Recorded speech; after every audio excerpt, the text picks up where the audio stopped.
आज हम लोग श्री गर्ग संहिता के गोलोक खंड के तृतीय अध्याय के 7वें श्लोक से प्रारंभ करने जा रहे हैं।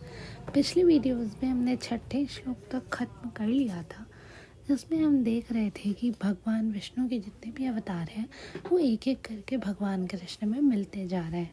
जिसके पश्चात दशकोट्यर्कसंकाशे चामरैर्दोलिते रथे असंख्य वानरेन्द्राढ्ये लक्षचक्रघनस्वने लक्षध्वजे लक्षहये शातकौम्भे स्थितस्ततः श्रीकृष्णविग्रहे पूर्णः संप्रलीनो बभूवः।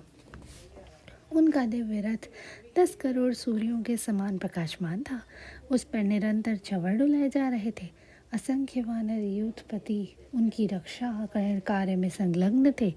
उस रथ के 1 लाख चक्कों से मेघों की गर्जना समान गंभीर ध्वनि निकल रही थी। उस पर लाख ध्वजाएं फहरा रही थी। उस रथ में लाख घोड़े जुटे हुए थे। वह रथ सुवर्णमय था। उसी पर बैठकर भगवान श्री राम वहां पधारे थे। वे भी श्री कृष्णचंद्र के दिव्य विग्रह में लीन हो गए। हमने पिछले श्लोक में ही देखा था कि श्री राम वहाँ पे माता सीता और अपने चारों भाइयों के साथ पधारे। फिर यहाँ पे उन्होंने किस रथ में पधारे उसकी व्याख्या की गई है और बताया गया है कि उसी रथ पर बैठकर वो आए और श्री कृष्ण जी में विलीन हो गए, लीन हो गए, मिल गए, समा गए। जिसके पश्चात तदैव चागतः साक्षाद्यज्ञो नारायणो हरिः प्रस्फुरत् प्रलयाटोपज्वलदग्निशिखोपमः रथे ज्योतिर्मये दृश्यो दक्षिणाढ्यः सुरेश्वरः सोऽपि लीनो बभूवाशु श्रीकृष्णे श्यामविग्रहे। फिर उसी समय साक्षात यज्ञ नारायण श्री हरि वहाँ पधारे, जो प्रलय काल की जाज्वल्यमान अग्निशिखा के समान उद्भासित हो रहे थे। देवेश्वर यज्ञ अपनी धर्म पत्नी दक्षिणा के साथ ज्योतिर्मय रथ पर बैठे दिखाई देते थे। वे भी उस समय श्याम विग्रह भगवान श्री कृष्णचंद्र में लीन हो गए। अब यहाँ भगवान यज्ञ नारायण की बात की गई है। वो वहाँ पे अपनी पत्नी दक्षिणा के साथ आए और वो भी श्री कृष्ण में विलीन हो गए।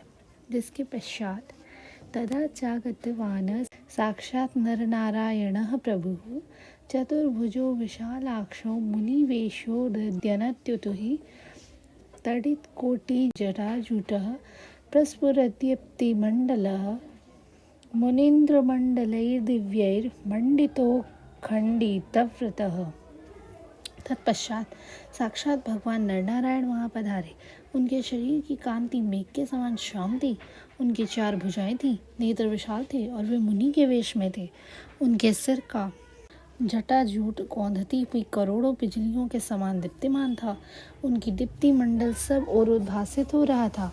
दिव्य मुनिंद्र मंडलों से मंडित वे भगवान नारायण अपने अखंडित ब्रह्मचर्य से शोभा पाते थे। अब यहाँ पर भगवान नर नारायण भी आ चुके हैं, जो भी नारायण जी के एक अवतार ही थे, और उनकी भी यहाँ पर थोड़ी सी प्रशंसा कर दी गई है।